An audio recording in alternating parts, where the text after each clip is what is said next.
Topik ubahan Untuk topik ubahan ni, apa yang pasal ubahan ni adalah, okey. Jangan lupa ya, yang nampak tu tengok slide ya.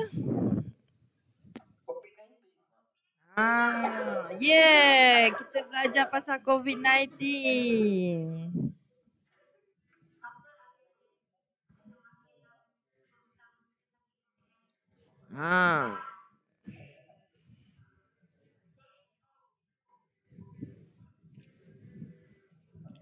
Apa akan jadi? Apa? Siapa yang tak jumpa slide boleh swipe ke kiri Swipe ke kiri sekali. Okey, so saya bacakan apa akan jadi jika semakin ramai berkumpul bersama pesakit COVID-19. Apa akan jadi kalau semakin apa? Berjangkit, yes. Bila makin ramai yang berkumpul bersama pesakit COVID-19, maka makin ramailah yang akan terjangkit. So macam itulah ubahan. Ubahan ni dia ada 3 jenis. Apa dia, Jordan? 3 jenis tu. Semalam power sangat. Okay.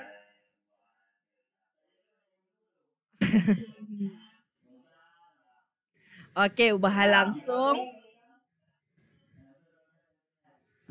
Okay.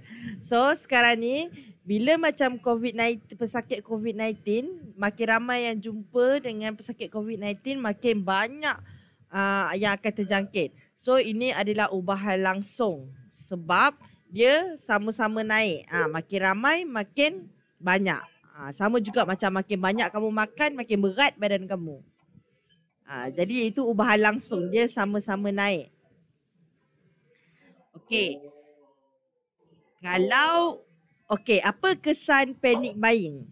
Kan bila dah COVID-19, masing-masing panic buying. Habis kau sorak-rak, apa kesan dia? Panic buying ni.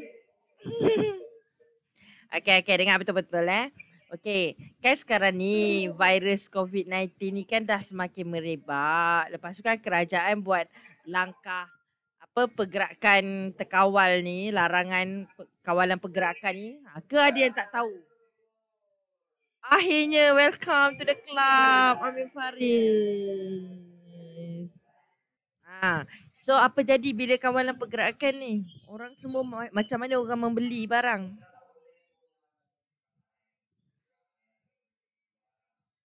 Okay. So sehari sebelum kawalan pergerakan ni, ramai orang takut tak boleh keluar rumah langsung. Jadi semua orang pergi borong barang berlambak-lambak dekat pasar raya. Sampai penuh bonet dengan tisu tandas dengan Maggi. Tak tahulah makan sampai bocor usus agaknya Maggi tu. Makan sampai botak. Okay, tu namanya panic buying sayang. Panic buying. Dia panik, takut tak boleh keluar rumah, dia beli sampai licin rak. Tu panic buying. Okay, so apa kesan panic buying? Apa jadi dengan harga barang bila orang buat panic buying sampai rak licin ni? Kenapa harga barang makin meningkat? Ekonomi bye. Inflasi. Okay, so semakin kenapa harga makin tinggi?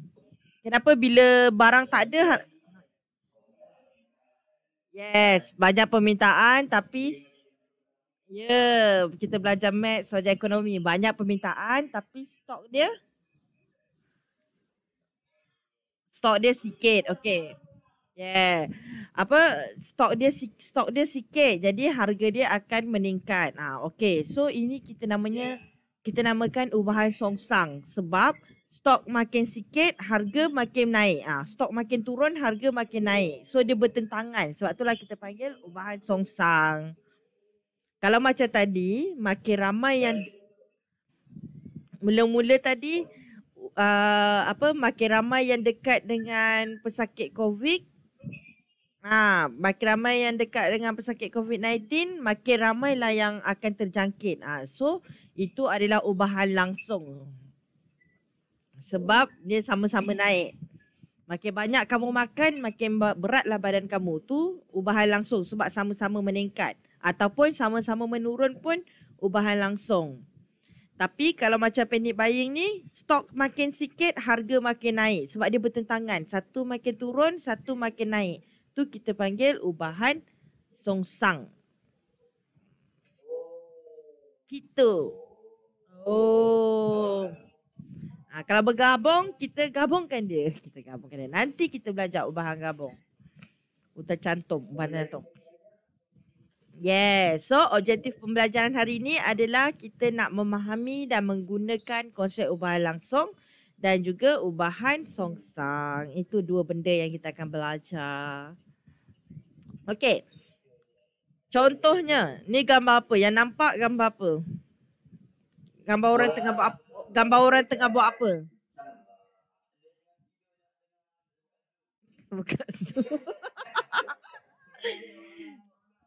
Yes. Yes.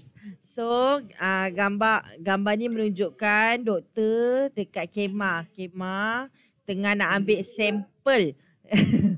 Tengah nak ambil sampel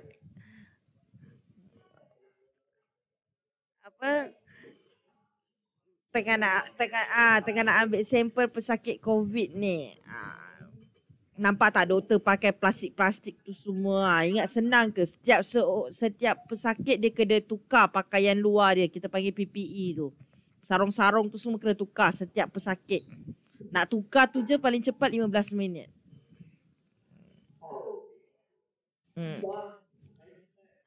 Jadi untuk seorang dia nak settlekan seorang pesakit tu, seorang untuk saringan tu, seorang je dah 45 minit untuk satu sampel. 45 minit. Sebab itulah ada doktor ni. Sebab tu ada doktor ni sampai tak sempat nak kencing, tak sempat nak makan, tak sempat. Kesian. Kesian. So sebab itulah kita kena jaga diri, jangan keluar rumah. Makin ramai. Yes, stay at home. Makin ramai pesakit, makin tak cukup doktor. Jangan degil, jangan menggempit pula. Okay, so contohlah kan. Doktor ni ambil 45 minit untuk satu sampel. So kalau 10 sampel berapa lama? Satu sampel 45 minit, 10 sampel berapa minit? Yes, darab je. Yes, darab je. 10 sampel 450. 10 sampel 450. Yo, pandai. Okay, so kalau satu sampel 45 minit, kalau dua sampel? Yes, 1 jam setengah. Betul.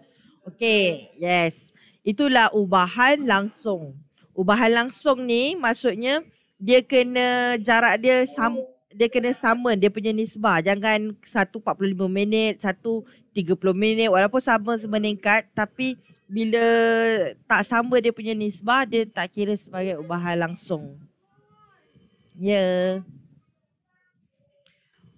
Okay, so kita tengok praktiskan diri satu ya dekat buku teks.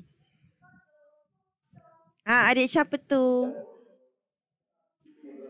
Adik siapa comel sangat tu?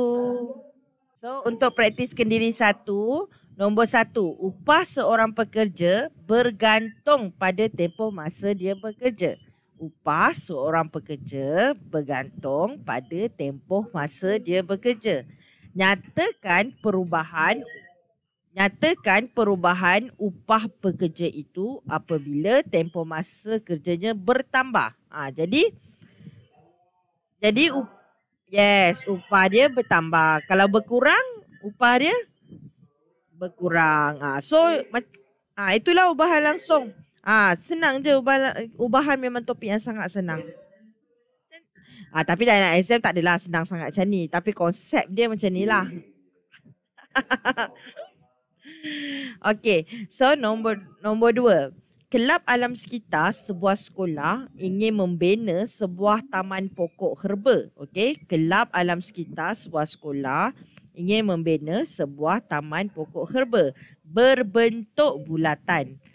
Panjang pagar yang digunakan untuk memagar taman itu bergantung pada diameter taman itu. So, panjang dia bergantung pada diameter. Nyatakan perubahan panjang pagar yang digunakan jika diameter taman itu bertambah 3 kali ganda. Bertambah berapa banyak? Yes, sebab diameter taman tu bertambah 3 kali ganda, jadi panjang pagar tu bertambah 3 kali ganda lah. Tu ubahan langsung. Maksudnya dia sama, berkadaran. Okey. Kemudian B, diameter taman itu, nyatakan perubahan diameter taman tu jika panjang pagar yang diperlukan tu menjadi separuh. Yes, so dia pun berkurang dengan nilai yang sama, separuh juga. Good. Okay. Next, kita berkenalan dengan simbol. Oh, saya lupa nak tanya cikgu. Untuk yang cited, simbol berkadar langsung ni macam ikan. Y berkadar langsung dengan X. Macam ni lah simbol dia. Kalau jumpa simbol ni, jangan kamu pergi tambah mata dengan ekor pula. Cara kita baca adalah jangan cakap, cikgu kenapa ikan ni berenang kat sini? Kita bukannya belajar pasal laut, kita belajar maths. Okay, so simbol ni adalah Y berkadar langsung dengan X. Okay, contohnya. Okay, ni yang saya cakap kalau dekat graf. Ingat lagi tak sebelum ni? Okay. So macam yang kita belajar sebelum ni, kalau garis lurus macam mana bentuk dia? Amir Faris, garis lurus macam mana bentuk dia? Lurus, straight. Yes, lurus je straight. So macam tu juga graf ubahan. Kalau graf ubahan langsung, dia akan lurus straight ke atas. Dia saya ingatlah lurus seragam. Sebab dia berubah secara seragam. So Y, kalau daripada definisi dia, Y berubah secara langsung dengan X. Jika dan hanya jika nilai Y per X ialah pemalar. Maksud dia nisbah dia sama. Macam mana tu? Bila tengok ayat kan macam tak faham kan. Bla bla bla bla apa benda ni. So kita tengok contoh terus. Okay. Praktis kendiri 2. Jangan ingat kat rumah tak ada buku teks, tak ada praktis. Oh of course. So ada yang dah belajar, ada yang dah tak ingat, ada yang belum belajar. Okay. Kita belajar sesama. Okay, praktis kendiri 2 ni dia tulis jadual di bawah menunjukkan. Oh, Song Yin dah masuk. Hai Song Yin.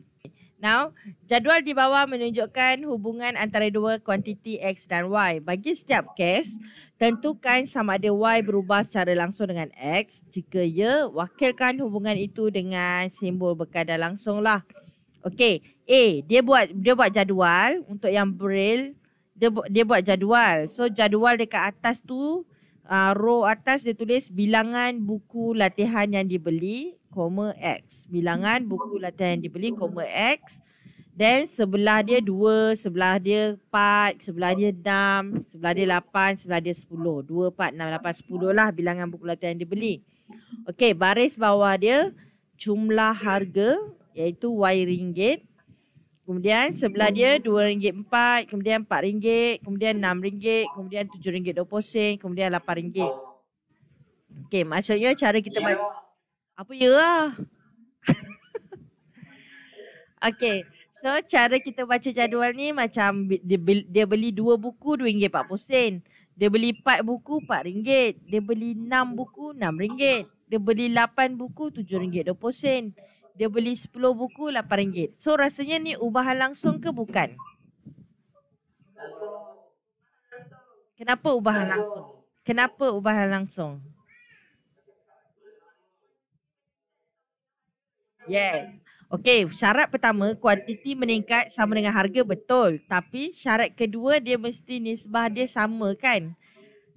Macam tadi naik besar 3 kali ganda, dia akan 3 kali ganda. Okey, so sekarang ni 2 buku RM2.40. 4 buku RM4. 6 buku RM6. Ya. Yes, patutnya 4 buku RM4.8. Tapi ni 4 buku RM4. Jadi dia diskaun lah. Jadi dia tak berkadaran.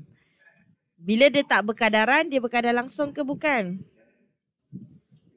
Yes, bukan. Okey, sebab pemalar dia tak sama. Okey, B. B, panjang sisi segi empat sama XCM. Ni baris atas ya. Panjang sisi segi empat sama XCM. Sebelah dia 3, sebelah dia 6, sebelah dia 9, sebelah dia 12, sebelah dia 15. Okey. Kemudian bawah dia perimeter YCM. Okey. So sebelah dia 12, sebelah dia 24, sebelah dia 36, sebelah dia 48, sebelah dia 60. Ataupun kita baca panjang sisi segi empat sama. Bila 3 perimeter dia 12. Bila 6 perimeter dia 24. Bila 9 perimeter dia 36. Bila 12 perimeter dia 48. Bila 15 perimeter dia 60. Jadi ubahan langsung ke bukan? Kenapa ubahan langsung? Kenapa? Ha? Yes, sebab skala dia sama. Yes, sebab nisbah dia. Yes, sebab nisbah dia sama. Macam mana? Apa yang sama tu? Macam mana 3 boleh jadi 12, 6 boleh jadi 24? 2 kali ganda ke? 3, okey, 3 macam mana boleh jadi 12? Meningkat sama. Okey. So sebenarnya macam mana kita nak tahu dia punya pemalar? Apa yang buat dia sama adalah kita kena perkan Y per X, iaitu yang bawah tu per atas.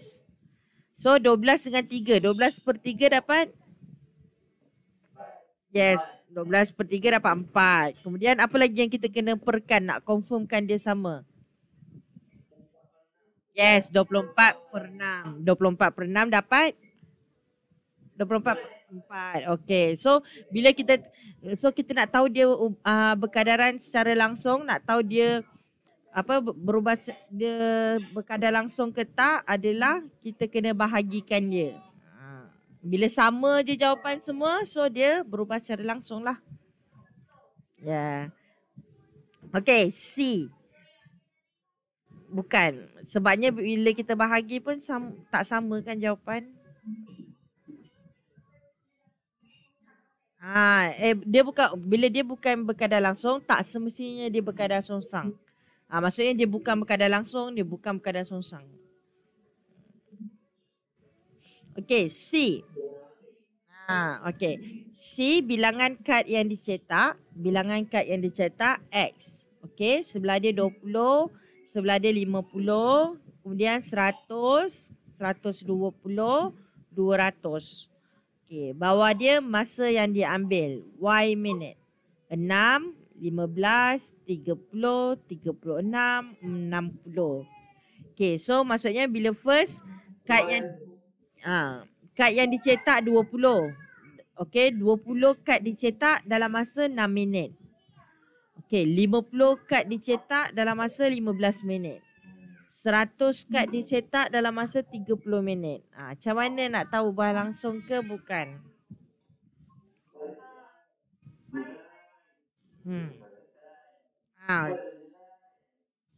Per je lah. Cuba perkan, dapat tak yang sama? Mula. Tulis, sebab tu kena ada kalkulator. Ada berapa orang? Siapa yang bawa kalkulator tekan. Apa yang kena bahagi apa? Yes, 0.3.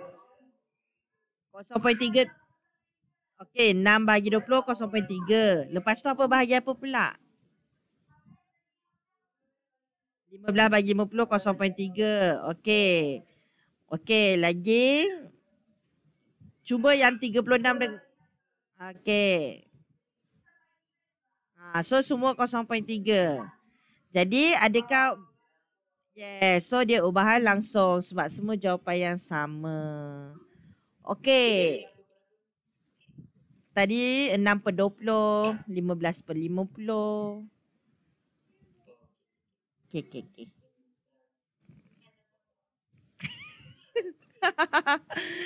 Okey. Agaknya tadi dia menguap kot. Okey, soalan D. Masa yang diambil. Masa yang diambil X saat. Okey, 4, 8, 15, 20, 30. Jarak yang dilalui Y meter. 20, 40, 60, 80, 100. Okey. So 4 saat 20 meter. 8 saat 40 meter. 15 saat 60 meter. 20 saat 80 meter. 30 saat 100 meter. Macam mana kamu kira membuktikan yang dia langsung?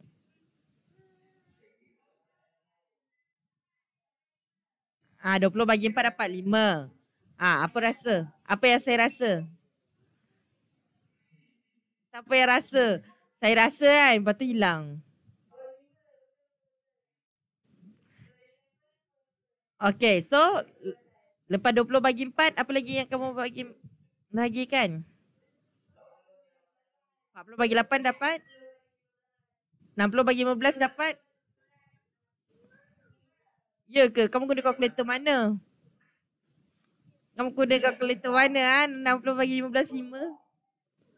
Kalkulator otak. Maksudnya otak kena repair lah tu. Hantar bengkel lah.